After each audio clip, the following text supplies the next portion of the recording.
Welcome to the TWIML AI podcast. I'm your host, Sam Charrington.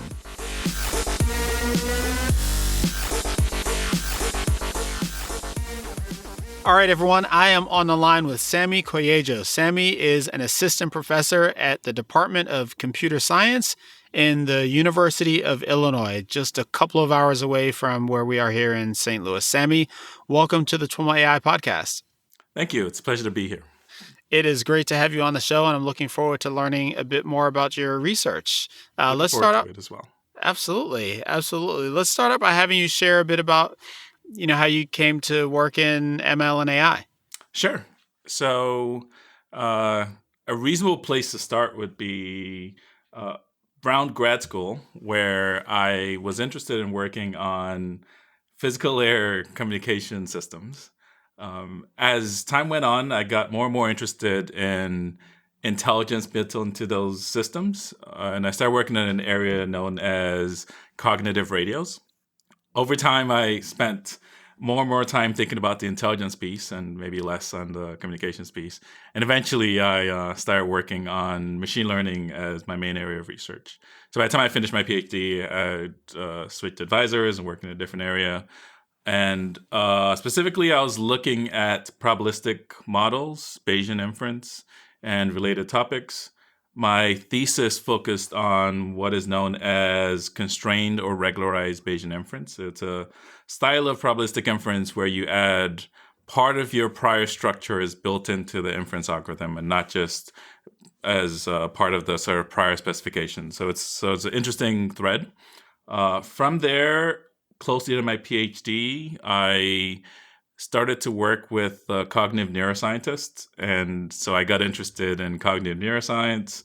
And I ended up spending a couple of years at Stanford building machine learning methods and machine learning models for cognitive science applications, neuroimaging applications, and related ideas.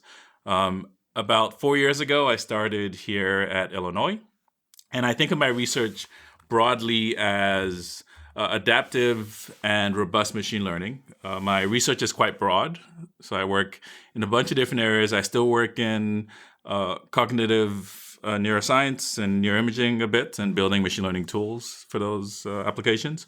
But in addition, in my core machine learning work, I think about scalable machine learning, fault tolerance in machine learning, and in a variety of topics related to how to construct machine learning systems that make good predictions for various kinds of evaluation metrics and how that interacts with human decision making. So sort of a variety of research threads, but hopefully coming together in a coherent set of ideas. Nice. Now, I'm still kind of intrigued by this idea of a cognitive radio. How far did you get into that topic? Is that an actual thing? Yeah, it's an actual thing. I haven't followed the development over the past few years, but it came about at some point where essentially ran out of spectrum in the US and in many developed countries. And so in order to get more bandwidth, there was the idea to make use of spectrum that ends up being sort of dead spots. So in various cities, different channels, say, broadcast on certain radio frequencies, but leave some others. And so one way to construct a radio that works in these systems is to actually sort of hop between different frequencies by detecting when a frequency is in use and when it's not in use, and you sort of hop in between and sort of communicate for a short time. And this way you can make better use of the spectrum and actually make use of spectrum that otherwise you could not use for any other purpose. So it's an interesting idea. I believe that there are systems built out. I don't know the extent to which there are popular implementations of these things, because again, I haven't followed this idea. But it was in response to, I think, a quite difficult problem in the communication space of running out of wireless spectrum. Mm-hmm. Okay, interesting. So you mentioned a couple of key areas in your research. One focused on metrics and metric elicitation. The other focus on robust distributed learning. Yeah, let's start with the first of those. When you're thinking about metric elicitation, tell us a little bit more about the problem that you are trying to solve there. Yeah, I'd be happy to.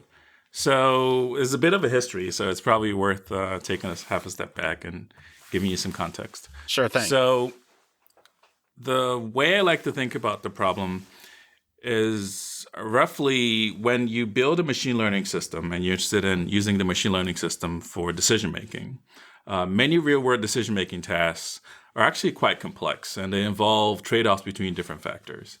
And the issue is that many of our default machine learning metrics don't account for these trade-offs in decision-making.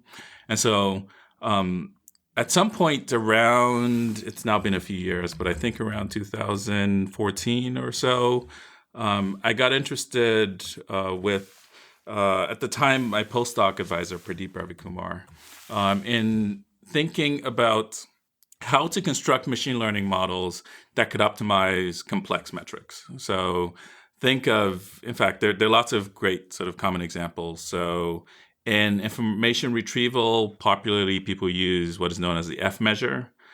So this is some ratio of precision and recall. It's sort of commonly used for prediction in these settings because it's thought to be a good measure of performance. But up until some of our early work, there wasn't a good understanding of how one built a machine learning system that was specifically good at optimizing F measure. So before that, you'd build your system to be good at optimizing accuracy, which, again, we're fairly good at doing, or maybe some weighted accuracy. But there wasn't a good sense of what to do if I changed the measure into something more complex like F measure. So we started this series of papers over a few years where we got better and better understanding how to construct good learning models for, again, what we call complex metrics, what are sometimes called non-decomposable metrics. And they're called non-decomposable metrics because I can't write down the metric as an average. And once you break this averaging possibility, lots of standard tools that we like to use, like, say, gradient descent in a sort of straightforward way, or tools that we like to use in terms of analysis, start to break down. And so it becomes somewhat of a more challenging problem to solve. And so, like I said, we had a series of papers where we tried to understand these metrics a lot more and come up with good methods for optimizing them. And I'd give these talks and, really excited about early work on this, showing, hey, give me your really complex evaluation measure. I can tell you how to optimize it. And I should say that we had a characterization that was quite general. And so it could adapt to different notions of what good measures are. How complex are you able to get? Often when I think about, metrics and the way you're describing them, you've got your metrics that the data scientist or machine learning engineer is trying to build a system to. And then maybe there are metrics that, aren't the one they're using to train their models, but they're still kind of in their domain, like your F score. Yes. But then on the other end of the spectrum, there are the actual metrics that business people care about, which don't look like either of those, or often don't look like either of those. This is true. Does your research get to that other end of the spectrum? Yes and no. So I can give you some sense of the scope of where we can say some useful things. Okay. So the first few papers, I should take a step back and mention that for classification problems, the primary statistic that one uses to measure whether you have a good model or not is something related to what is known as the confusion matrix. Mm-hmm. So the confusion matrix is essentially measuring for every kind of prediction and for every ground truth label, how often in a setting with a certain label do you make a certain prediction?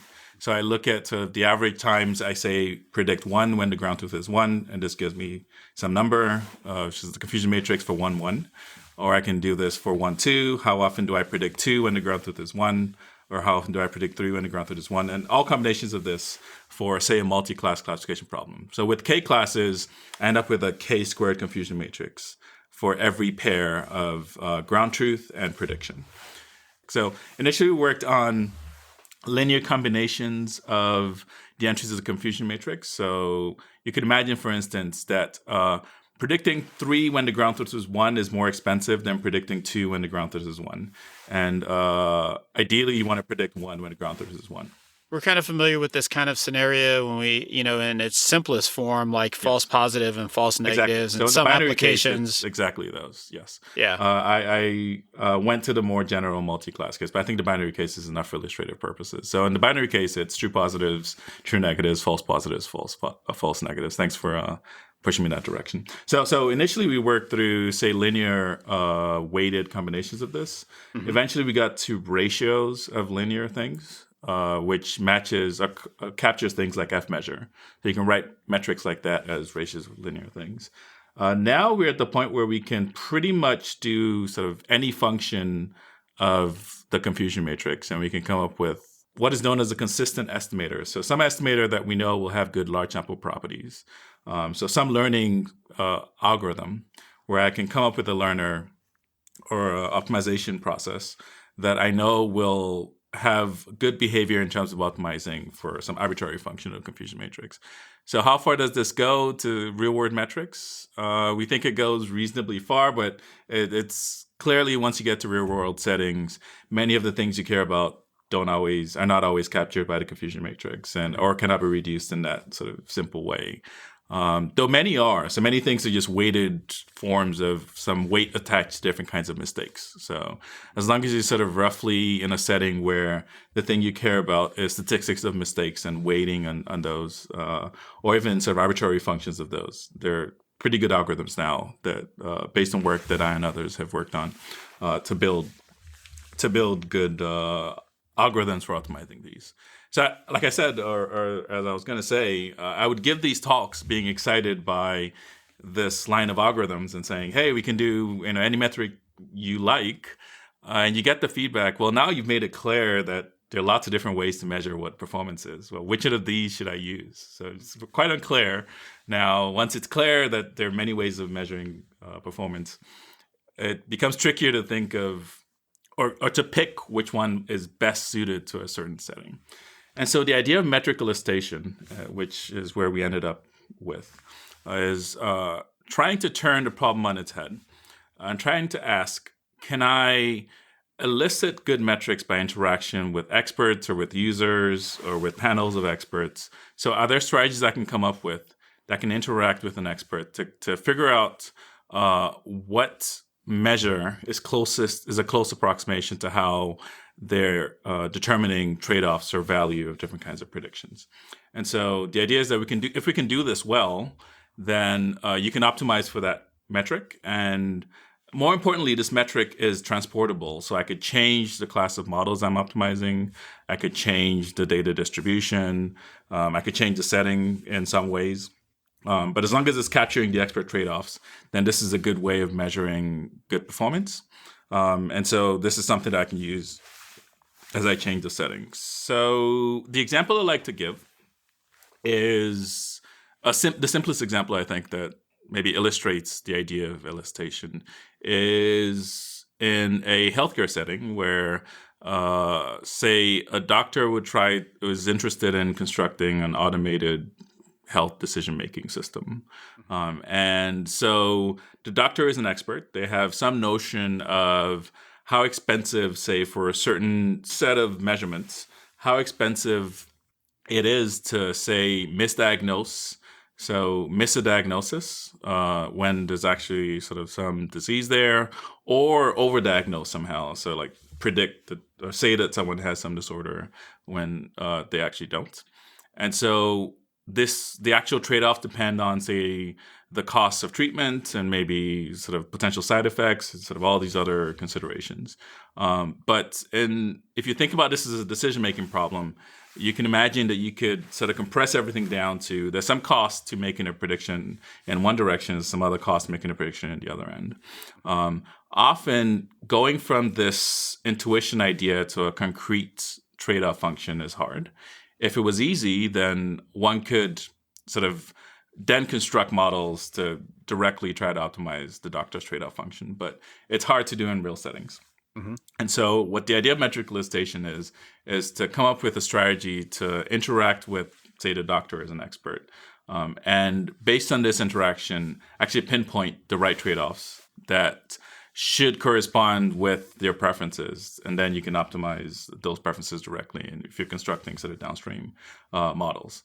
Other examples, we have considered, say, things like ranking models. We haven't worked on this. We don't have results for this yet, but in the pipeline are things like, say, ranking models. If you're building a recommender system, you might imagine that your users have different preferences in the order in which they want to see things. So you could imagine then constructing a elicitation procedure that did a series of, say, A/B tests with your users and tried to pinpoint for the user population what the best approximation to the best sort of ranking cost function should be for their setting. Is the process always akin to A/B testing? You mentioned that in the scenario of users. Yeah. Does the same thing apply to doctors? What do you prefer, choice A, choice B? So there are many ways you could imagine developing a problem like this. Mm-hmm. We chose to go with the pairwise preference approach. The motivation after talking to experts in the area was that with pairwise preferences, it's sort of much more likely that we can get users to easily give us answers to the comparisons than if we tried other ways of interacting with experts or with users. So somehow pairwise preferences are easier for experts, say, to give feedback on than other kinds of ways of querying. Okay. So I should mention this is work led by my student, Garush Hirandiani, here at Illinois, and in collaboration with colleagues, Rita Mehta and sort of other folks at Illinois. So this is work that, again, a few years, at least the elicitation piece has been a couple of years old. And again, it's trying to answer this question of what metric should I optimize in order to get my machine learning system to do sort of the thing in the real world that I want it to do. Mm-hmm. So again, the thing in the real world is rarely optimized accuracy. It's typically something much more subtle, something much more complex. Mm-hmm. And we're starting to get initial answers for sort of reasonable algorithms for trying to answer this question. I also should mention, so the pain point in trying to construct this elicitation procedures is how many queries are you going to ask the expert? Because right. In principle, in theory, if you had infinite sort of queries, you could elicit anything. But yeah, so the idea is in as few queries as possible, Exactly. get to formulation of Yes.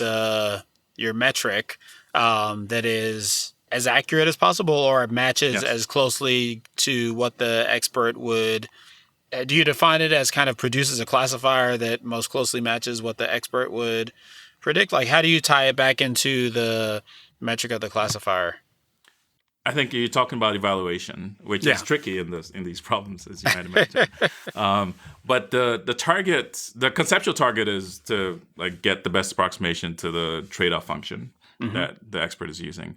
The practical evaluation is if I sort of change the classification setting or change the distribution in some way, I should be able to get the same sort of outcomes as ideal outcomes from the model as what the expert would pick as ideal outcomes from the model. So it should replicate the expert's predictions, but again, this idea of transportability. So it should be able to do this in a variety of settings.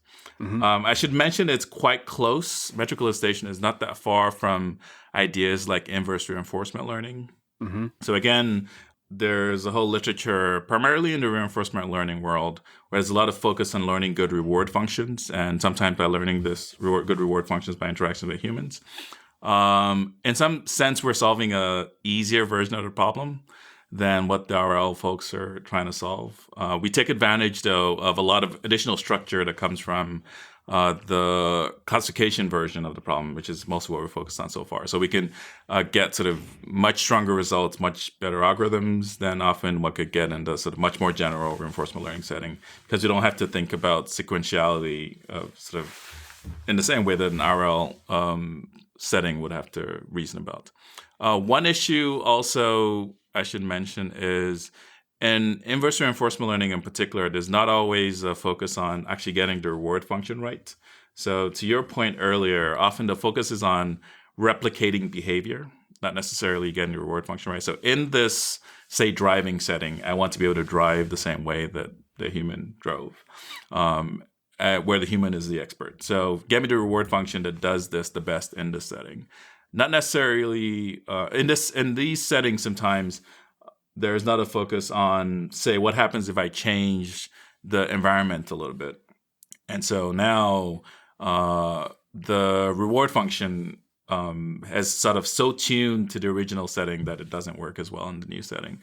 So one difference is that we're very focused on, again, this idea of transportability. So the focus is on learning or eliciting metrics such that they are agnostic to things like data distribution and the specific learner that you're using, and sort of other kinds of important but things that want to abstract away, because we want it to have these trade-off functions that you can then apply in sort of general settings. So learning a simple setting, potentially apply in a more complex setting is maybe one way to think about it. And so how do you get to that level of generalizability? Is it in the, your selection of data that you're training on, or does it have to do with the questions or sequence of questions that you're asking, the pairs that you present, or are there like, black art techniques like dropout or things like that? No, it's actually, in fact, for the binary classification setting with linear trade-offs in the confusion matrix, it essentially boils down to a very simple binary search. So actually, in many settings, it boils down to almost trivial sort of textbook algorithms. And all the work is in characterizing sort of how does one define the feasible metric space, and how does one reason about how to search efficiently in this space. And so often once you do that work, the final step of the algorithm to elicit in many settings is actually much more straightforward than you might imagine. So the thing that enables transportability is so far we've mostly focused on settings where the metric of interest is some function of the confusion matrix elements. And what's interesting to note is that sort of trade-offs in confusion matrix elements don't depend on sort of how good you are in classifying. They just trade-offs between different kinds of errors. So those kinds of functions are agnostic, really, to sort of if you're able to estimate them well enough, they're agnostic to things like data distribution, function class, things like that. So for instance, specifically again in the doctor example, if you're interested in the cost of misdiagnosis versus sort of overdiagnosis, so missing versus not missing a diagnosis. And just, you can think about this as a binary classification problem with just weights between false positives and false negatives. What matters is getting those weights right, and the actual value of the false positive and false negative doesn't matter as much. So you could have a learner that's much better at getting low false positive, false negatives. Another learner that's much worse at getting low false positive, false negatives. So this differences would be, say, differences in using a linear model versus, say, maybe using a deep learning model in these two settings. So they would have different confusion matrix trade-offs. But as long as you get the trade-offs right, the actual values are not that important. So again, we've focused mostly on settings where that property is mostly true.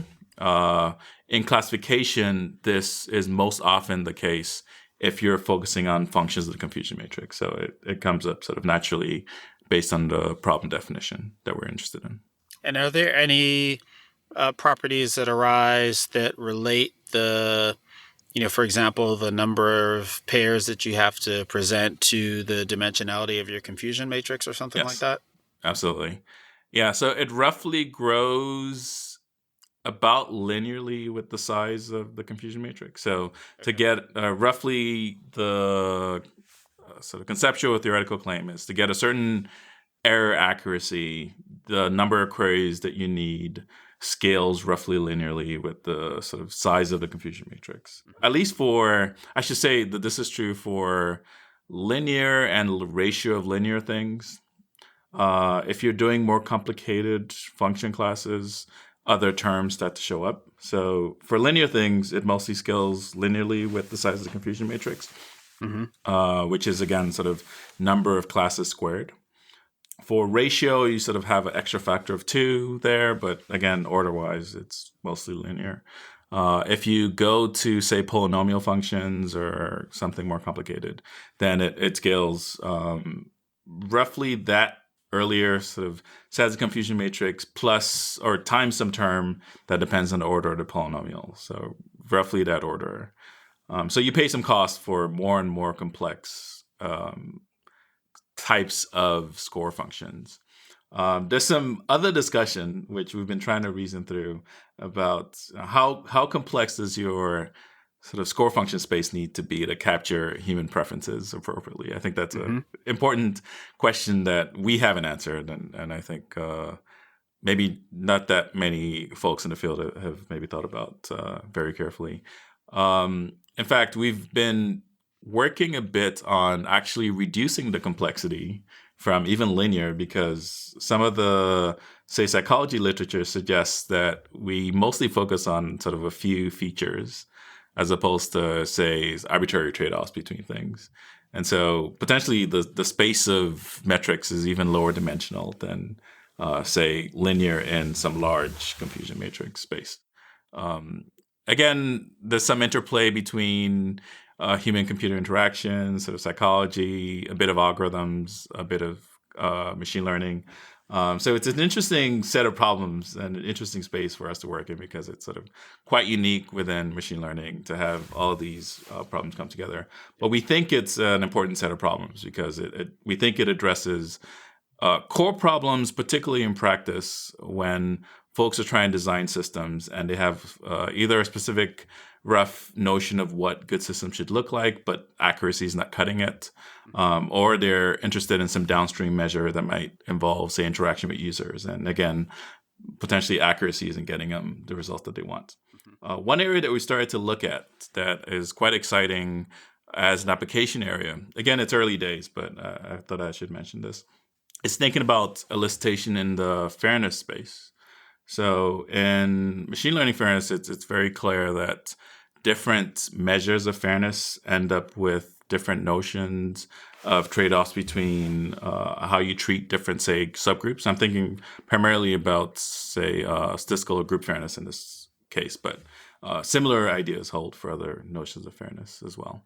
And so one could imagine, and we started sort of first steps on this, and there are also a couple of papers on this idea of coming up with elicitation procedures that can build context-specific notions of what metrics or what statistics you should be trying to normalize across groups in order to achieve a fairness goal in a certain setting. So that's an application area where thinking very carefully about exactly what you're measuring is interesting and potentially quite important to get the results that one would want. Mm-hmm. I think it's still not absolutely clear to me in either the medical or the fairness scenario what these pairs concretely look like. Yeah. Like, are they, in the case of, I'm even having trouble like formulating the question concretely in the medical case. Like, sure. But I can imagine that there's like a degenerate case where you're like asking the physician, would you rather spend, like you're taking pokes at the the function, like, would you rather do this 1,000 times or this one time or something like that? But I'm getting a sense that that's not exactly it. You can show that if your metric is a function of certain quantities, the only things that matter are differences in those quantities. So in terms of pairwise comparisons for the confusion matrix setting, you might imagine comparing confusion matrices, which is not something that's easy to do, by the way. And so part of the work is coming up with ways to translate those comparisons into comparisons that, say, a medical expert could do. So there are a variety of techniques that we've started to work with to try to solve this last mile task. So you can imagine, for instance, showing where two different classifiers that have different confusion matrices as sort of their outputs, where they differ in terms of their predictions, or a variety of ways of working on sort of interpreting trained models. So once you have a way to, so we have good ways, by the way, of translating confusion matrices back to classifiers. This ties very closely to earlier work I mentioned on optimizing arbitrary metrics. So we have very good understanding now of sort of how confusion matrices relate to models. So we can sort of go back and forth very easily. So once you have this, then you can convert comparisons of confusion matrices, which is what matters in terms of the trade-off, into comparisons of models. So sort of model that achieves confusion A versus model that achieves confusion B.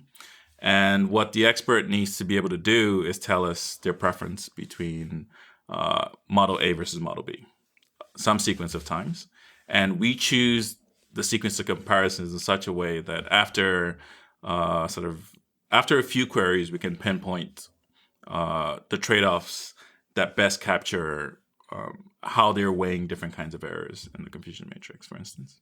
So is this model comparison formulation a way of looking at this, or is kind of fundamental to what you've described around metric elicitation always based on this model comparison? The way that we have built up the approach, the fundamental piece is, to summarize, is roughly being able to compare confusion matrices, which will boil down to comparing models. To take a step back, though, again, it's sort of whatever you're using as the sort of the parameters of your cost function. So the quantities in your cost function, only differences in those quantities will show up as differences in the measure. So for instance, if in addition to confusion matrix entities, you really care about smoothness of the function, that becomes a third thing that you add, sort of a new parameter in the set of things that you would be comparing. And so you'd get, say, two classifiers that differed in confusion matrices that they achieved and also maybe had different smoothness. And you would then tell you would be asked to give a preference between the two. So it's comparing. The fundamental thing is being able to compare whatever quantities determine the metric. So however you define the metric, whatever quantities determine the metric, you need some procedure that allows the expert to compare those two things. In the classification space, which is a space that we've studied by far the most, the natural entities are confusion matrices. And so you need a way to compare confusion matrices, which we do by sort of converting back to models. I should say we have started a new line of work thinking about how to maybe do this, how to select samples intelligently. So you can imagine, instead of comparing models using, say, where the predictions differ the most, you could imagine the algorithm also selects a specific sample and says, if you pick this model, make this kind of prediction. If you pick this other model, make this other kind of prediction. And using that as a way to get feedback. It's still early days on that line, so it's hard to say sort of very clearly what is doable and what works well. Right now, I'd say the work that is most mature is focusing on comparing confusion matrices, translating this into comparing models, and then using that as a way to pinpoint preferences for the expert decision maker. And then we were going to talk about a totally different area. Yeah. Of your research. Spent a bit of extra time on this, but so another line of work, which we've been making, I think, quite interesting progress on, is a question of robust distributed learning. So this is work led by my student Song Xie and collaborator here at Illinois, Indy Gupta, who is a professor in the system side at Illinois. So the setup is that we're interested. I'm laughing because of sort of, like you said, how different it is. But so the setup of the problem is that for various reasons, particularly sort of scalability and privacy, there's a lot more interest in training machine learning models in a distributed way. So scalability is being able to use sort of lots of machines at the same time and potentially just getting more throughput, running through much more data per second. So you can imagine this in data centers where sort of each machine has some amount of computing power the idea is if I run lots of these machines at the same time on a stack of data, and I do things appropriately, I can sort of train my model much faster. You could also imagine, in fact, one of the, I think, interesting use cases of this is in sometimes called sort of Internet of Things or edge networks, where, say, you're interested in training machine learning models partially on your edge device. So a good example is something like a cell phone. You want to do some of the processing on your cell phone, and the idea is that if I do this appropriately, I can avoid sharing data directly with the centralized server, so I don't have to transfer data.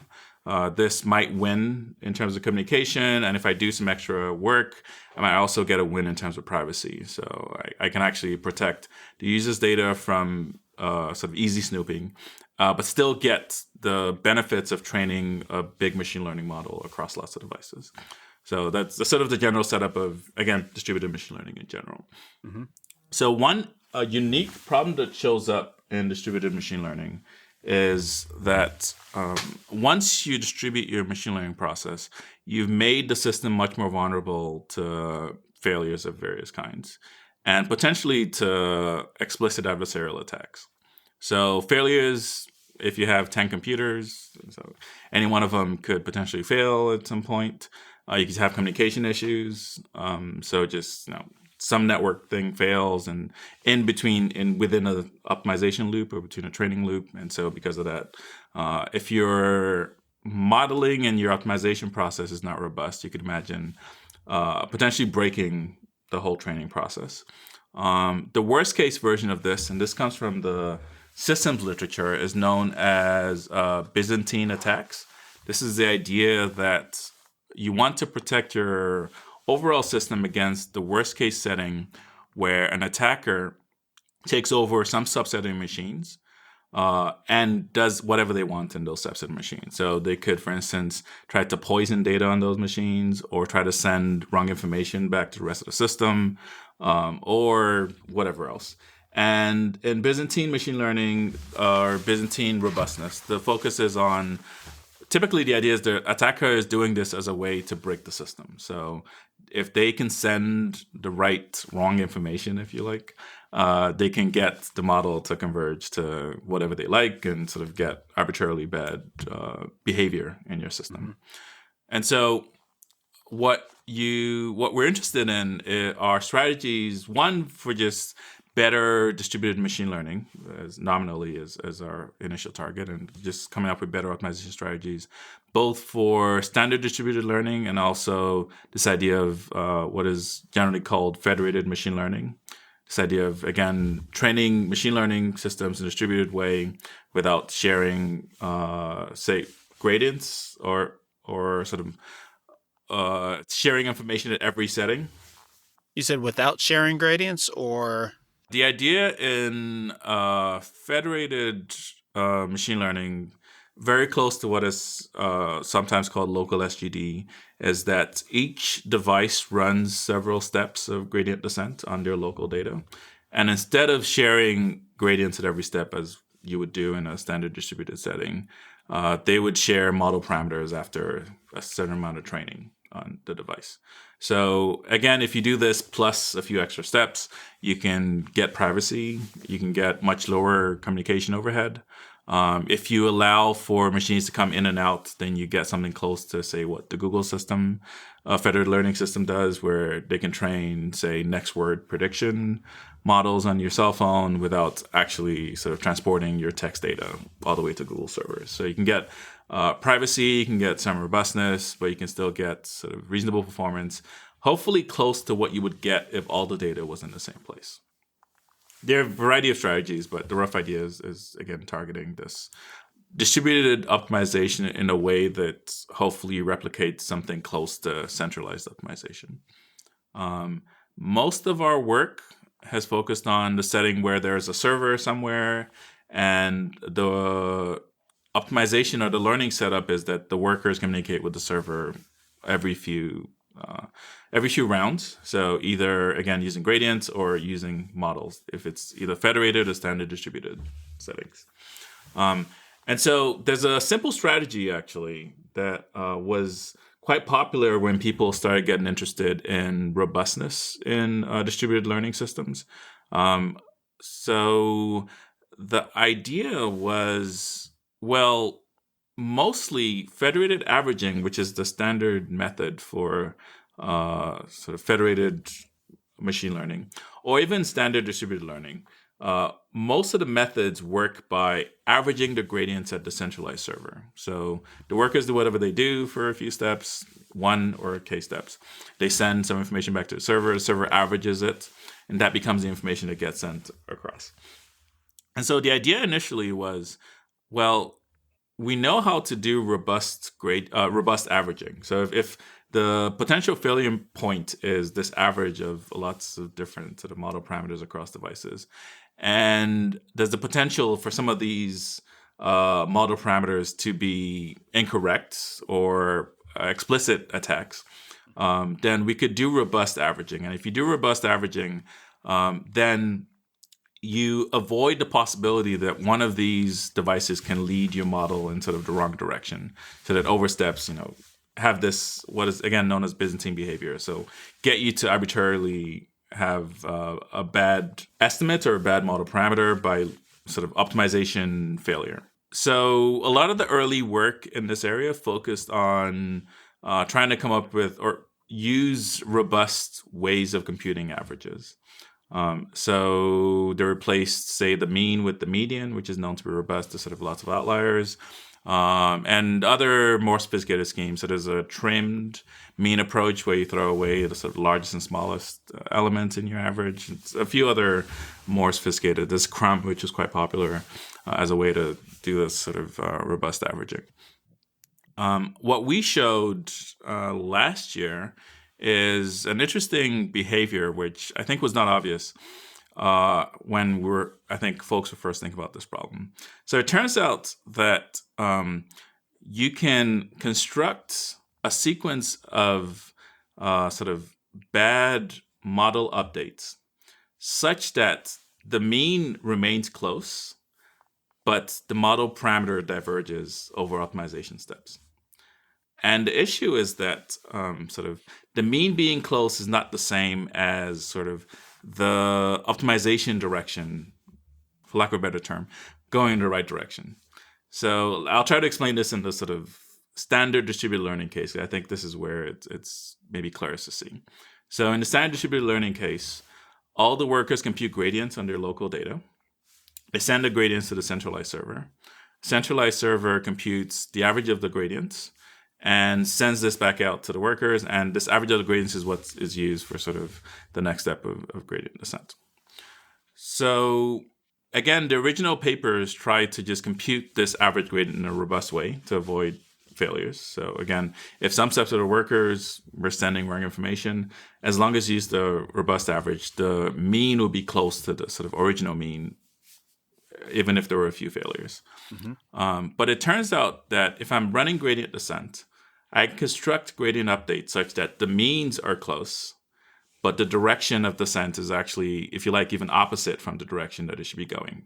So I can get the model to do really anything I want while keeping the means close at every step. Is the idea that you're accumulating small distances in a deliberate direction over time, and thus you're throwing your mean off, or is it more nuanced than that? It's close. It boils down to the difference between sort of distance and angle. Mm-hmm. So what really matters for good gradient descent style optimization is to be going in the right direction. Mm-hmm. So the way you construct the attack is you keep the distance close, but you get the direction to just be a little bit off. Mm-hmm. And you do this and accumulate this sort of a little bit off direction over steps.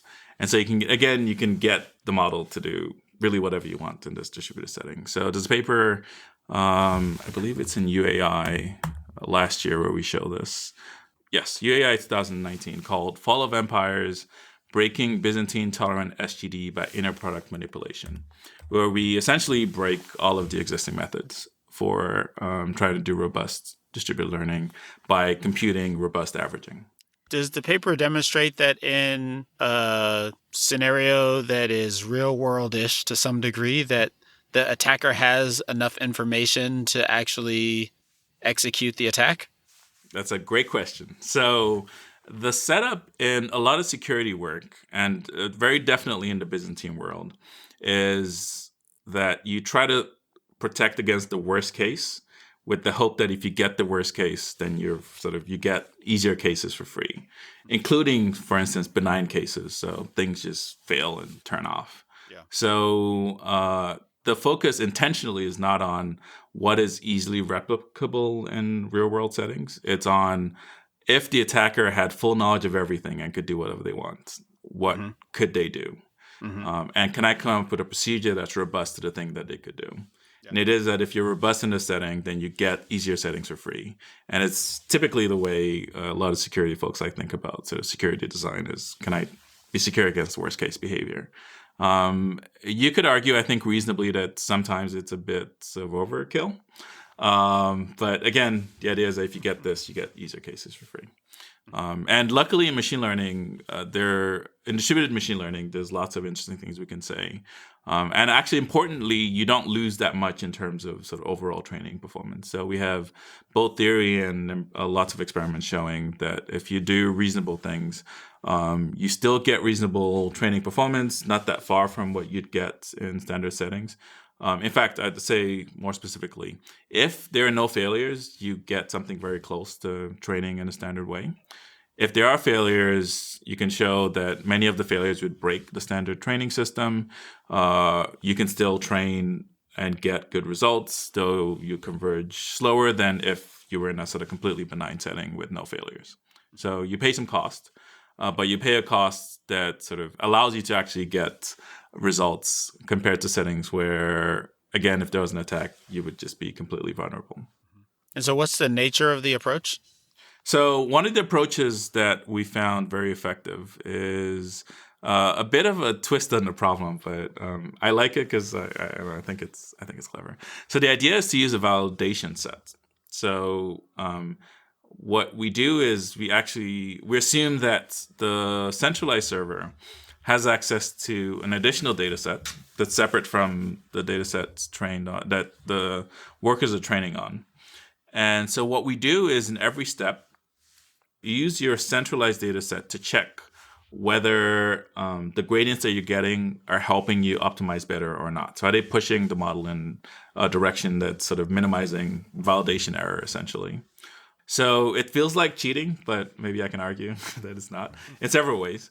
So so you're paying some costs. You're doing a bit of extra work on the centralized server. So before the centralized server, all it had to do was compute an average or maybe a sort of smart average.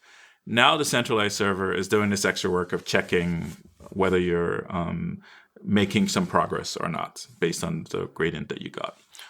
We can show that you can do a sort of highly stochastic check. So in particular, you can construct a checking procedure that roughly boils down to taking one sample and checking whether this one sample slightly improves in loss. And if that happens, that's good enough to be able to check whether things are making progress. And this is good enough to give you the protection that you need. So somehow the claim is that in terms of computational cost, the overhead you're going to pay is low. In practice, the win is quite large. So this kind of approach is robust to some of the attacks I talked about, where none of the robust averaging methods are. So all the robust averaging methods are susceptible to, again, getting the distance right, so making the distance close, but getting the angle completely wrong, so going in the wrong direction. Whereas this method that checks whether you're actually making progress stochastically, so again, just using a few samples, can do this very efficiently and is able to give you protection against this sort of kind of worst case attack. So this is a paper we presented at ICML last year, which we call Zeno Robust Synchronous SGD with an arbitrary number of Byzantine workers. Another nice property of the method is that previous work gave you protection to up to half of the machines potentially being corrupted. In this setup, you can show that we have protections for much, much higher potential fraction of corrupted workers. So really, you need roughly maybe one good worker in your system to actually make progress. Again, of course, if there's only one good worker, you pay some costs, so everything will be slower. But another nice thing is if there's corruption, but it's low magnitude, you can actually be okay. So you can actually use corrupted gradients to still make progress. Again, as long as you can imagine an incorrect gradient being computed that's sort of a little bit off from the true gradient, but not completely off. Sort of benign failure setting. We can still make progress using that, where sometimes the standard method can have trouble with it. So again, this line of work I think is quite exciting because it's sort of coming up with good ways for training large-scale distributed systems with robustness built in. Along the lines of kind of assuming the worst case security scenario, are you or anyone else working on some kind of model where the workers and the centralized server kind of are in cahoots to determine if either of them is corrupted? Because the centralized server is kind of the weak point in your previous example. I think that's a very important point. So this is assuming sort of a centralized server that can be trusted, essentially. There is a bit of work in not fully trusting the centralized server. I'm familiar, though I have to look up to get the exact references on papers where there's sort of two layers of checks or checks in both directions. I think that entire direction is extremely interesting. So there's a bit of work thinking about that, though. Again, it's a bit sort of somewhat early days. In that line of research. Okay, cool. Yeah. So we've been thinking about this, like I said, for standard distributed learning settings where you're pushing gradients around. We're thinking about this for federated learning settings where you're pushing model parameters around. Combining this with just trying to scale up distributed learning to be faster, doing adaptive learning rates and sort of other methods to get distributed learning to converge faster. So again, this whole ecosystem of scaling up distributed learning and combining this with robustness because of special failure modes that show up when you train distributed learning systems. Very interesting stuff. I'm starting to think about how we're going to combine all this into a single title for our podcast episode. Yeah. Well, usually just I'll sticking leave the an and in there. hard work for you to do. I also have to do it when I write up documents for summarizing my research. And I didn't get to talk about any of my sort of cognitive neuroimaging work, so if I made your job a little bit easier. Okay. Then it could have been. Yeah, so some of the threads, I mean, of course, clearly those sort of basic tools go back and forth. I should say, and I don't think I emphasized this enough, I've been really lucky to have excellent colleagues and truly amazing students to work with here. And a lot of the sort of great ideas come from enthusiasm from the students. So, I mean, sometimes I say that my job is to just get out of their way and sort of get them to do great things. So sometimes that leads to a bit of sort of breadth in ideas. Things that are somewhat constant. There's some, I think the core mathematical tools are, roughly, there's some new things that come on, but a lot of the basics are shared. I think there's some nice crosstalk between, for instance, I didn't mention this, but because we're thinking about robustness now as in general, we've been thinking about robustness in other settings. So in the standard learning settings, we're thinking about robustness in loss functions, robustness in elicitation. So there's, again, some crosstalk between ideas that comes from this. And the other way we're thinking about distributed learning when you have, again, complex settings, complex losses, interacting complex prediction problems. So how does one change a distributed learning problem to account for the complex setting? So I think there is some crosstalk that comes between both of these. And again, shared tools. But I think it's fair to say that they're quite distributed, no pun intended. Well, Sanmi, thanks so much for taking some time to walk us through what you're up to.